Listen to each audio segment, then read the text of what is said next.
Little storyteller. Nimbus the fluffy cloud floated happily in the sunny blue sky. He loved watching the world below. Today, he saw a big colorful building with giant candy canes spinning on top. It was the Giggle Gloop Candy Factory. Inside, happy candy makers were stirring yummy goo and giggling as they poured it into molds. Suddenly, a big machine wobbled and jiggled, sending tiny bits of colorful candy flying into the air. A gentle breeze carried the sweet tiny pieces right up to Nimbus. He giggled as the colorful bits tickled his fluffy form.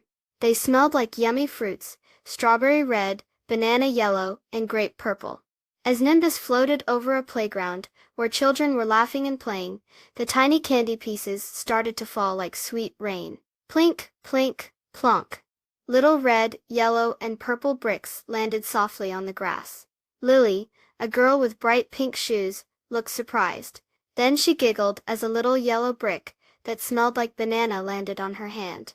Her friend Tom, who wore a blue hat, caught a red one that smelled like strawberry.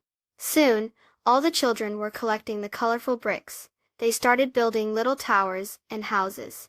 Lily built a tall pink tower, and Tom made a little blue car. Then they nibbled on their creations. Yum!